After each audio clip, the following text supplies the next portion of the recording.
Windows 11 install করার পর একটি এরর কোড আছে 801c03ed। এই এরর কোড আসলে কিভাবে সমাধান করবেন? এরর কোড 801c03ed উইন্ডোজ 11 তে এই সমস্যা আসলে কিভাবে এই সমস্যা ফিক্স অথবা সমাধান করবেন? যদি আপনার পিসিতে অথবা ল্যাপটপে উইন্ডোজ 11 ইনস্টল দেওয়া থাকে এবং এরর কোড 801c03ed আসলে উইন্ডোজে যে এজুর এডি রয়েছে তা আপনাকে উইন্ডোজ পরিচালনায় বাধা দিবে। সাধারণত যখন এরর 801c03ed আসে তখন একটি বার্তা অথবা ডিভাইস মনিটরে একটি ডায়লগ বক্সে একটি বার্তা থাকে। উইন্ডোজের যে স্ট্রাকচার রয়েছে তা এই এররের কারণে ডিভাইসে যুক্ত হওয়া অসম্ভব হয়ে যায়। এই এরর বা ত্রুটি বার্তাটি আপনাকে উইন্ডোজ ইনস্টল করা এবং আপনার নেটওয়ার্কে যোগদান থেকে বাধা দিবে। এইভাবে আপনাকে আপনার পিসি ব্যবহার করা থেকে বাধা দিবে। তাই যত তাড়াতাড়ি সম্ভব এই সমস্যাটি সমাধান করা খুবই গুরুত্বপূর্ণ।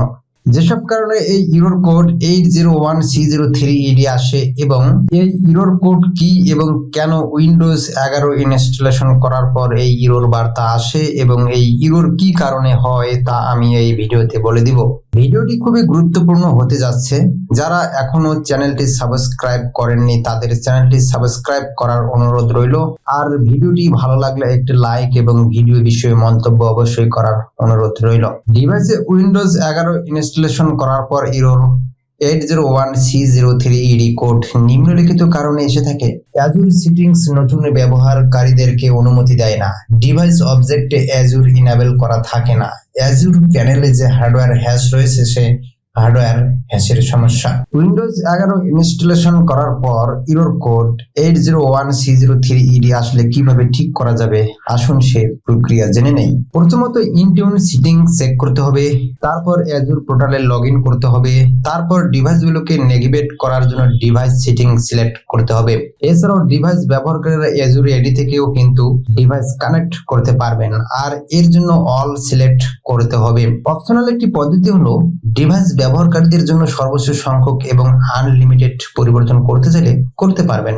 এরপর যেসব পরিবর্তন করার কথা বলা হয়েছে সেসব পরিবর্তনগুলোকে এবার সেভ করে দিতে হবে। আরো নিরাপত্তার জন্য 3 নং অপশনটিকে বিকল্প পদ্ধতি হিসেবে ব্যবহার করতে পারেন। তারপরে যাদেরকে অ্যাক্সেস দিতে চান তাদেরকে সিলেক্ট করতে পারবেন। দ্বিতীয়ত এজুর এডি ইনেবলড আছে কিনা তা চেক করতে হবে এবং তা নিশ্চিত করতে হবে। তারপর ইনটিউন অপশনে গিয়ে ডিভাইস এবং এনরোল ডিভাইস নির্বাচন করতে হবে। এবার নির্বাচন করা ডিভাইস এবং সিরিয়াল নম্বর দ্বারা ডিভাইস অনুসন্ধান করতে হবে। এরপর কাঙ্ক্ষিত অ্যাজুর এডি ডিভাইসে ক্লিক করতে হবে, তারপর ইনেবল সিলেক্ট করে দিতে হবে। তৃতীয়ত ডিভাইস হার্ডওয়্যার হ্যাশ ডিলিট করতে হবে এবং তারপর আবার ডিভাইস হার্ডওয়্যার হ্যাশ ইম্পোর্ট করতে হবে। এর জন্য ইনটিউনে ডিভাইস অপশনে ক্লিক করার পর উইন্ডোজ এনরোলমেন্ট নির্বাচন করতে হবে, তারপর ডিভাইস অপশন সিলেক্ট করতে হবে। আপনি যে ডিভাইসটি সরাতে চান সেটি নির্বাচন করুন এবং ক্লিক করুন এবং ডিলিট করে দিন। এবার ইয়েস অপশনে ক্লিক করতে হবে। এখন ডিভাইসটি ডিলিট করার জন্য কয়েক মিনিট অপেক্ষা করুন।